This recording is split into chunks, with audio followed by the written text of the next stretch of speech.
Ladies and gentlemen, this is Scott Pollack, Chief Editor of the Critical Post Chicago, reporting. Welcome to another edition of the Critical Post Chicago Report.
Thanks again for tuning us in, ladies and gentlemen. We appreciate it. This edition of the Critical Post Chicago Report is coming to you live, or almost live, from the capital of the Midwest Coast, Chicago, Illinois, USA. This is part 2 of the Definitive Bullet Points series regarding the mass shootings at the Mandalay Bay. I'm speaking with Paladin, the lead man of the White Hats Report, on Sunday, July 22nd, 2018. The purpose of the 8-part report that Paladin has so graciously, along with our fellow investigators, participated in performing those forensics is greatly appreciated, and it also points to the idea of what is proper forensics and proper news reporting. The problem that the American public has in these times is that there is not a proper formatting of correct investigative news reporting currently at large in America.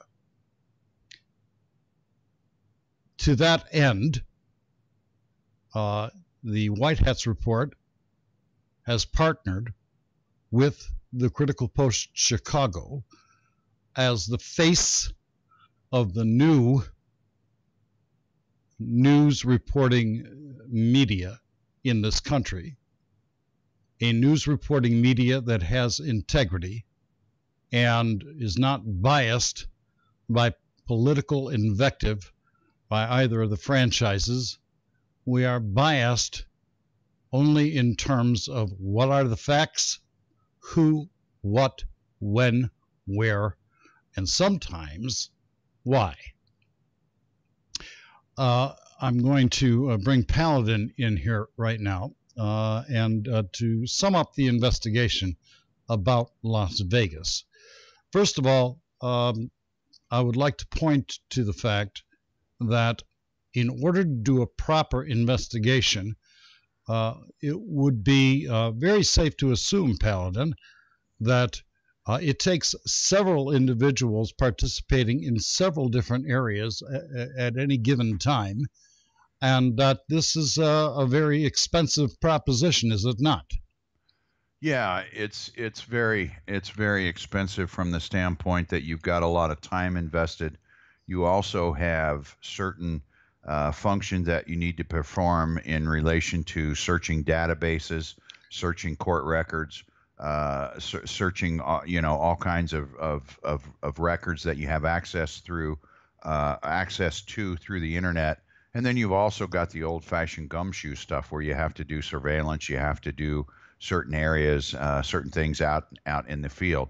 So you can't get people to do this for free. Doing good intentions don't pay the bills. And so, we have to raise some funds to be able to do this. I don't know how many hours I've got in this Vegas thing, probably 200 maybe at this point, and that's just me. It doesn't include the team that's probably got at least that times 3 or 4. So it's very time consuming, and we want to bring you the truth, and that's why we're doing this deep dive on Las Vegas. We want to bring the truth because no one else is talking about the truth. Paladin, what would you say is the breadth and or the personnel count in the United States proper of the size of the investigative network that we represent? Oh gosh, when you include everybody, when you include private investigators, researchers, intel guys, agency guys that are white hats, and then you expand that all over the world, I think you're probably looking at 5,000 people. 5,000 people worldwide. Would you say that we have a good 300 to 500 to include informants, intelligence experts, and whatnot in the United States proper? Oh, yes, easily. Yeah. So we have quite an extensive network of people that we can draw on in terms of resources and expertise throughout the United States and the world. Yes, yes. And, our business sort of like some businesses, and a good example would be like the law business or medical, where you have specialists who specialize in certain things.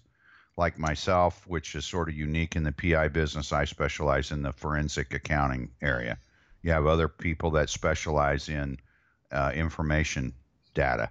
You have other people that specialize in surveillance. You have other people that specialize in certain techniques as far as computers go. You have certain people that expertise in photography or videography that out in the field. You have certain people that have certain talents that are specialized. So you have to, depending on what kind of an investigation you're doing, will dictate what specialties that you will need to call upon in order to solve the case, so to speak, or to run it down and get the information that you need. So it's varied and it's specialized, and so you have to be able to tap into all of those disciplines in order to sometimes come to a conclusion. And what would you say is the head count of informants throughout the network in the United States and the world? Informants only. Oh gosh, that'd be a tough one, because that's one of those things where you're always developing new informants, and there's a lot of times where you're developing informants for specific tasks that are just unique to the investigation that you're doing. So that number, gosh, that would be a tough one to come up with. I think if you consider some of the people who are in the network, you could probably consider 200 or 300, I guess, informants. Maybe whistleblowers is a better term. However, they're not public. They're never going to be public. So they're confidential in nature, and you always develop. I mean, you're always trying to develop new sources of information, because a lot of people out there have information that you need, and so you got to just develop them on your own, much like the law enforcement develops their own CIs for certain drug busts or terrorism investigations or whatever, because it's always easier, or it's always better when you have someone on the inside. So that number would be very difficult. I don't know, 200 or 300 perhaps, but that's a fluid number that and sometimes you use informants for just one particular investigation, and then you don't ever use them again. So that's really a fluid number. It'd be hard to put a number on those. Right. So would it be a correct statement to say that the network that the Critical Post Chicago is the public face of, in partnership, full lockstep partnership with the White Hats Report, that the network that we're involved with worldwide might at least be comparable to, if not rival, that of the Associated Press, United Press International, Reuters, McClatchy, and Gannett. Would it rival that, or is it at least as large as those agencies? Well, I don't know as far as the the numbers go. What I can safely say is that as far as accuracy goes, and as far as being able to give you the news and give you the straight news and give you the real news and give you facts and give you evidence and give you the truth, we can do that easily. Right. So, in other words, the integrity of the chain of data is obviously, we could safely say, is as granular as these companies. Yeah, I mean, I think in my business, it's all about evidence, and does it meet the standard as far as a court of law goes, both criminal or civil, because that's our background. We do litigation support for attorneys. We testify in court for attorneys. So that's the standard that we have to meet. It's not some, fly-by-night informant that gives us a rumor that we can't run down. We have to confirm things. We have to do it in several different ways before we put it out, because our standards have to do with what's the standard of evidence for a court of law. So it's a higher standard than what you're reading in the news nowadays. I mean, I can't believe the amount of anonymous sources that are cited that are never identified. They're never vetted. They're never proven. And as time goes on, we're finding out that these anonymous sources are not truthful. So do they even have an anonymous source at all, or is just somebody juicing them to put out some information that's false, or what is commonly referred to as fake news? I mean, the world, and not over the United States, but the world needs a media company that is going to put it out straight, is going to do a true investigation, a real investigation, and then they're going to give you the results no matter which way they go. And that we're missing that, and that's what we want to do. Correct. I want to refocus our energy now with the conclusion of what we have so far in terms of data, the chain of evidence, and the possession of the evidence, and what the evidence points to regarding the Las Vegas shooting. And the first question is it the conclusion of the network that we have just represented, we are all part of, that this was part of a psychological operation as a PR stunt regarding firearms control and or firearms confiscation?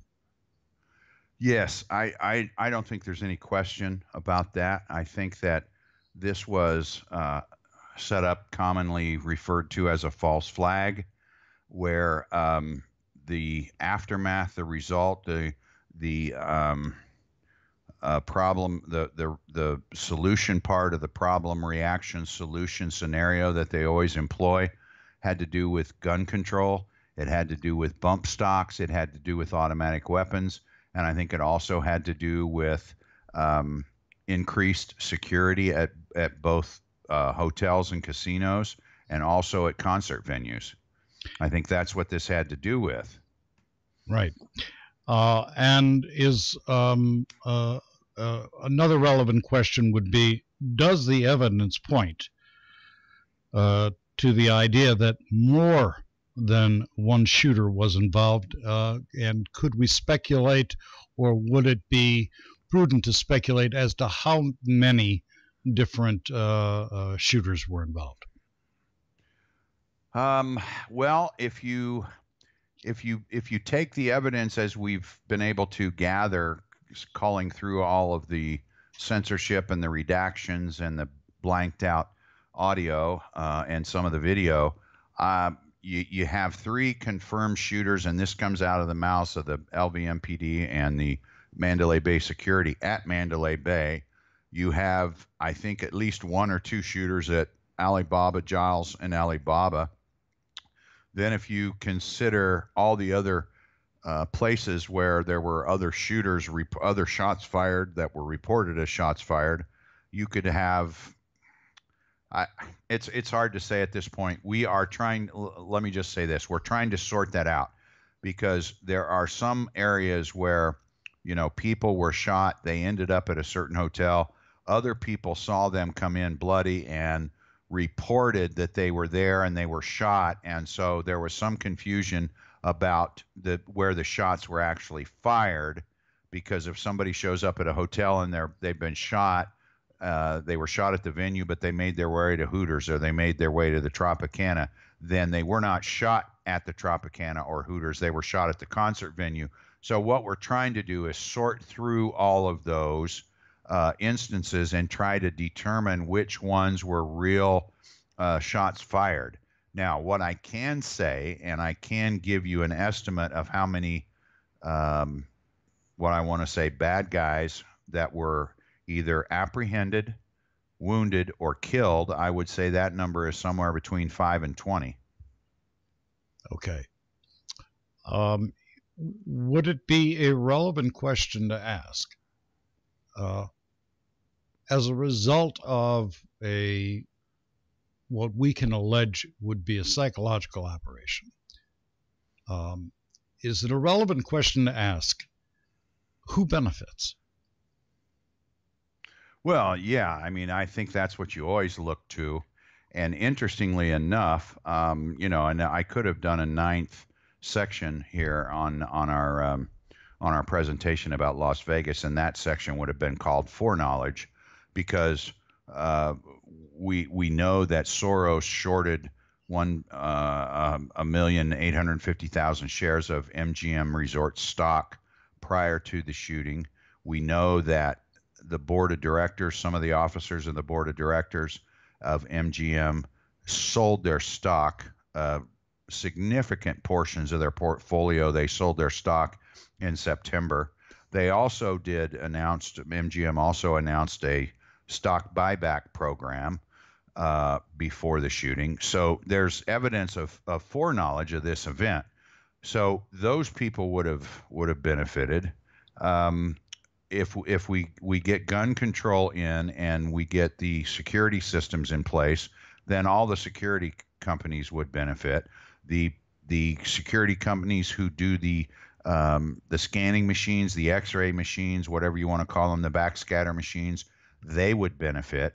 So there would be some benefit to this, like there always is, in regards to anything like this. Now you have to look at it from the standpoint, and cui bono, you know, the Latin phrase for who benefits, is always one of the first things that you sort of look at once you get into the investigation far enough to where you have enough pieces that you start trying to connect the dots, and one of the dots that you always try to connect to is who benefits from this, who would want this to happen, because as you see what the results of this are. Now, it's interesting that we're talking about this, because I have contended from the beginning that something went wrong, and there could be more than one thing went wrong, one thing went sideways, because there are concert goers that you can see in some of these videos where, you know, the shots are being fired and there are people hitting the deck. Okay, they're getting down, they're trying not to be shot. And then you have other people who are standing up, smoking cigarettes, drinking alcohol, and conversing as if nothing is going on around them.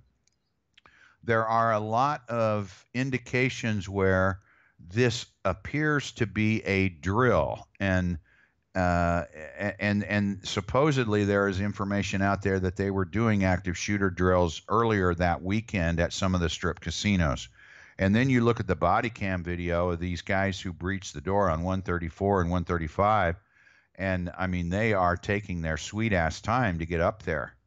I mean, there is no sense of urgency whatsoever. They didn't use a SWAT team.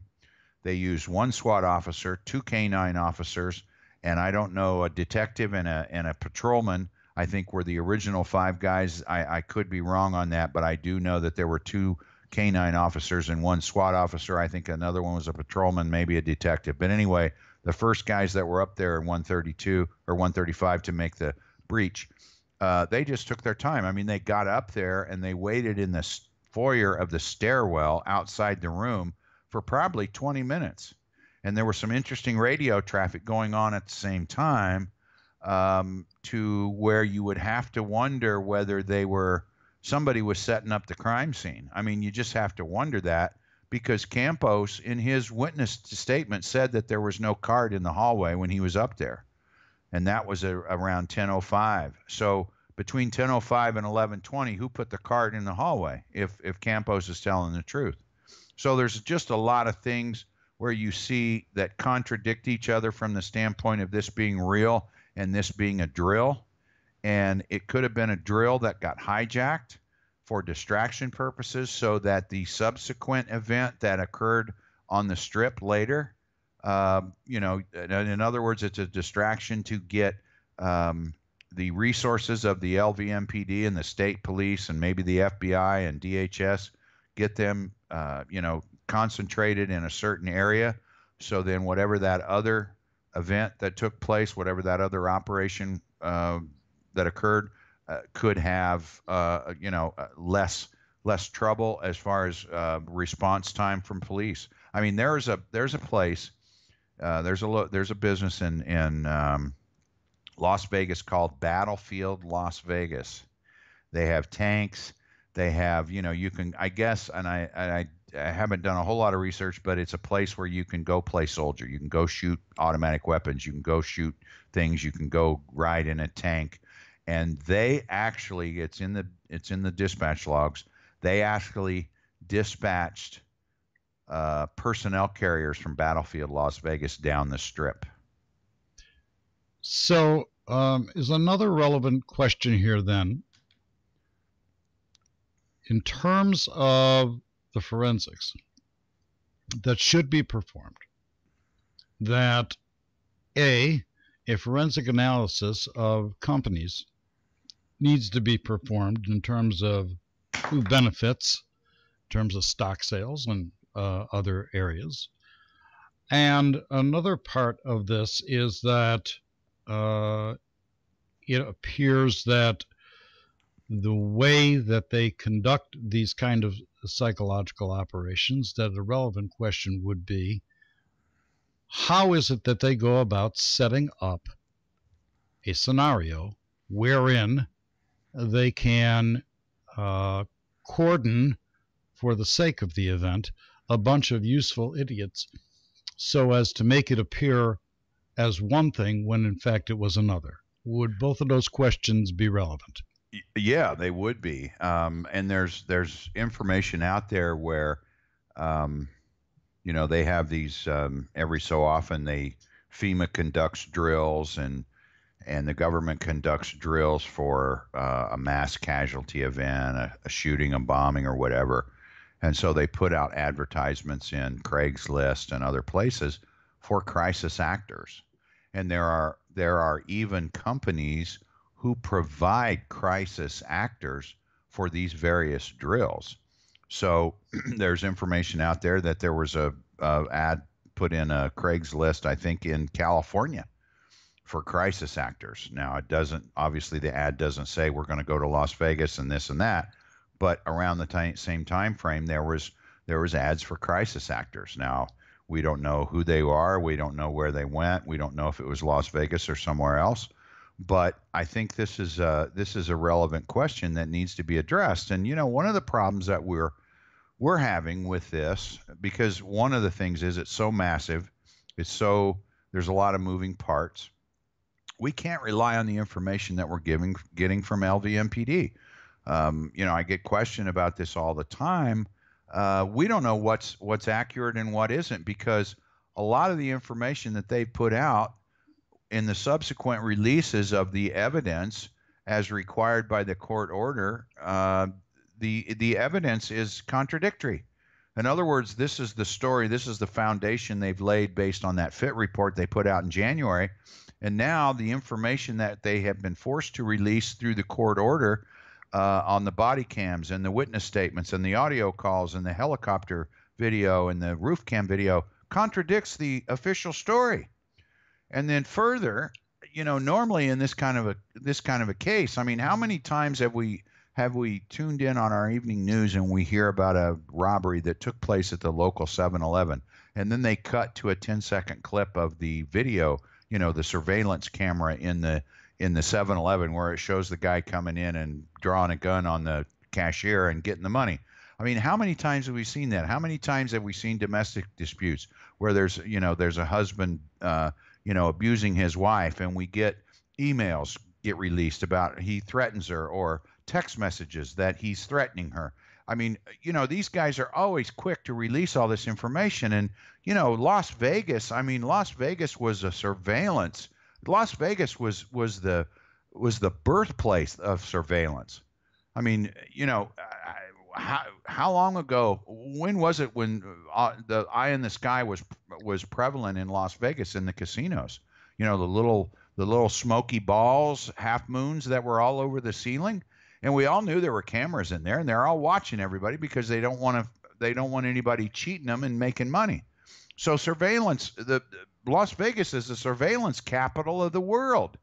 Yet we should have all kinds of proof of Paddock. We should have proof. I mean, it should be so much, and yet we don't have it. And one of the things that is really missing are the ballistics. And maybe we'll get that in the final report. Maybe we'll get the ballistics. But 46 victims. There was ballistics recovered from 46 victims, so they should be able to easily match that up to the guns found in 135 and say, okay, here it is, guys. But they haven't, and you got to wonder why. Why is that? I mean, and it's always convenient.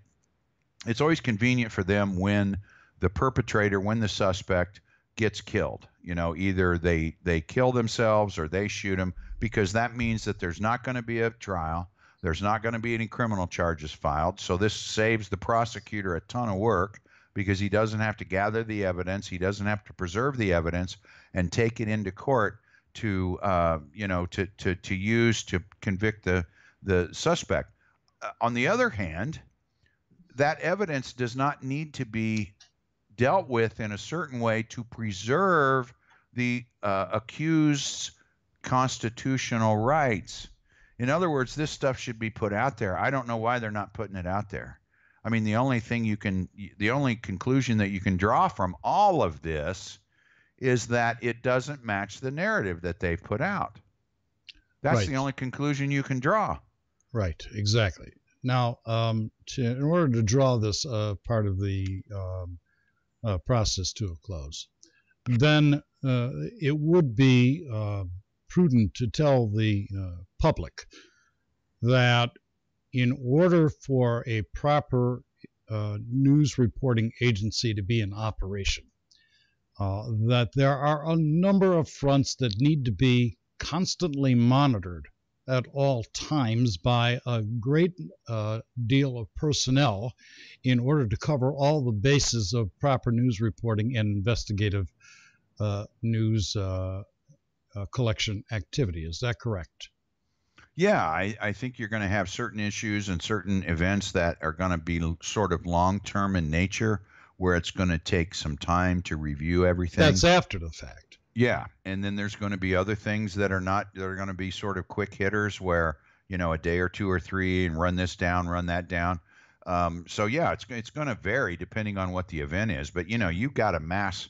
I mean, with Las Vegas, you've got a mass casualty event here. So you're talking about a lot of moving parts. I mean, I've got to believe that there were more than 58 victims in this whole thing.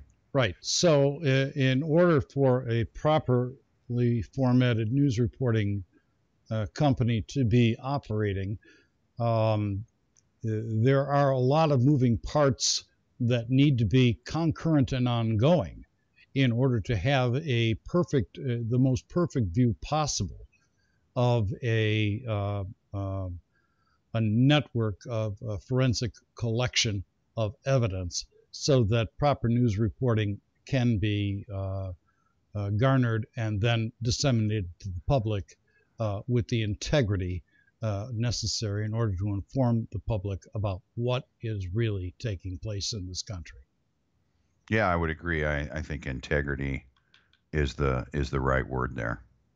Right. So to conclude this, ladies and gentlemen, in order for a properly formatted news reporting company to be in operation, it takes a great deal of personnel all across the spectrum of forensic collection of evidence and development of informants and advice of intelligence experts in order to comprehensively cover the present social and political and financial environments that we are now all part of as a result of the 24-hour news cycle as being posted on the internet in connection to radio and TV. And it is, would you say, Paladin, that it is, there is no doubt that right now there is no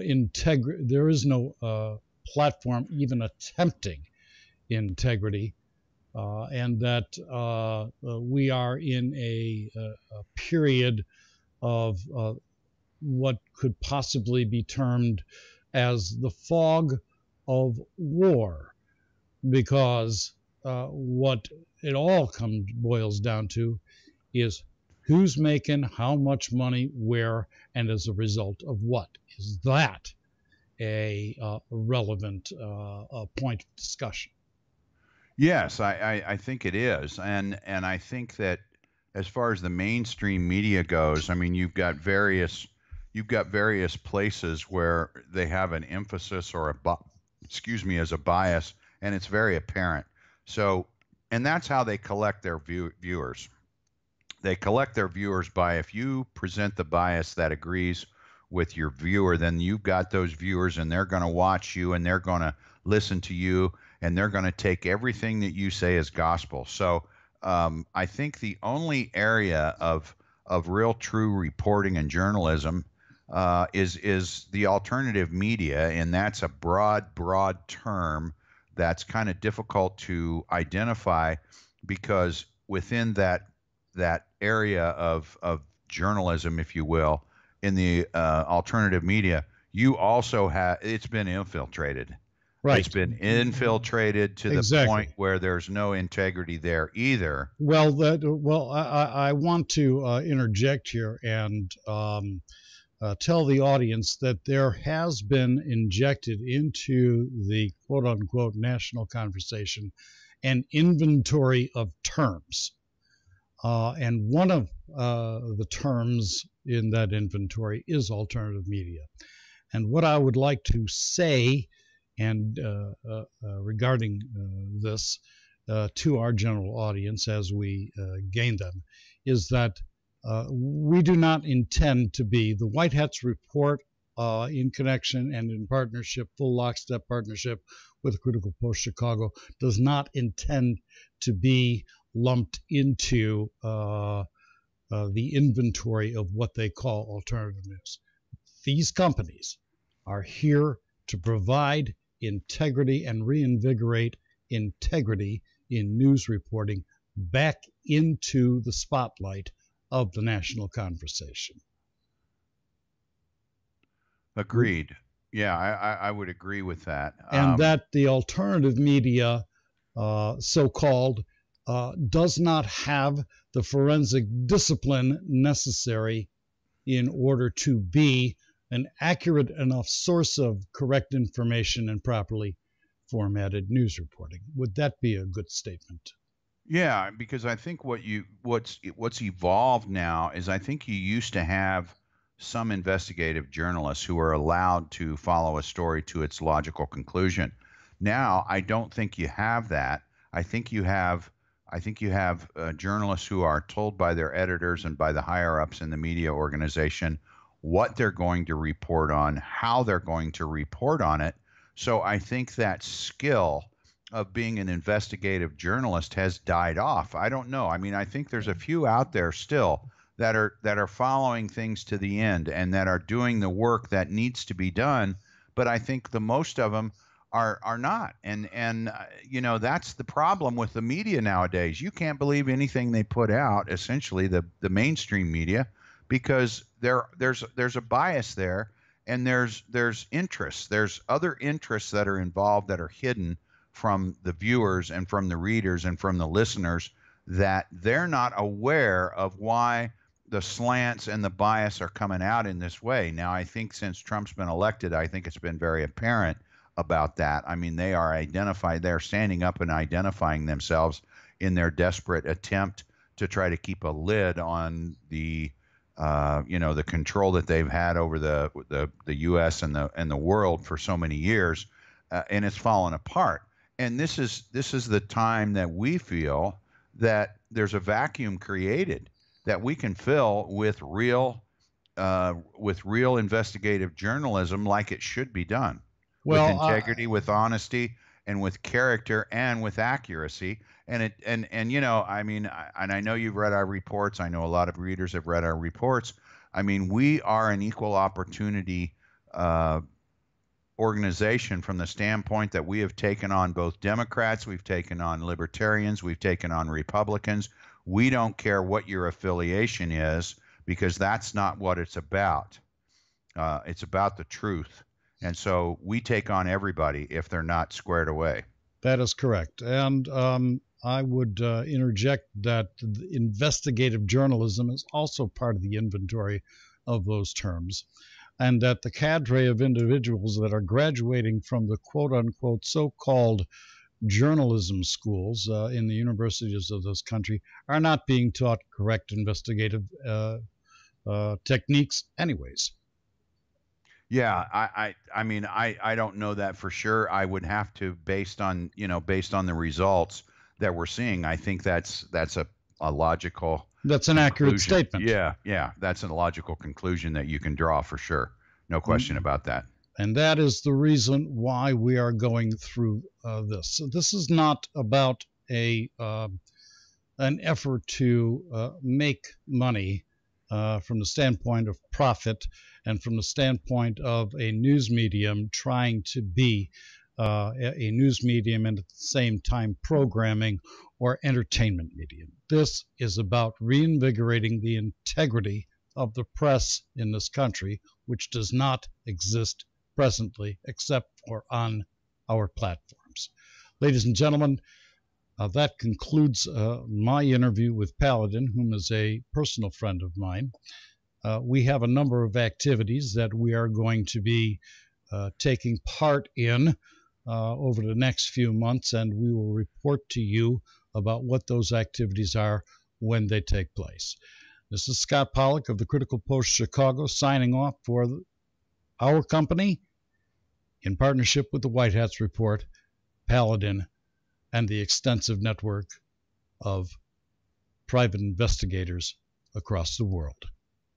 That is all. Again, this is Scott Pollock, Chief Editor of the Critical Post Chicago, reporting. Thanks again for watching another edition of the Critical Post Chicago Report, coming to you live or almost live from the capital of the Midwest Coast, Chicago, Illinois, USA. That is all.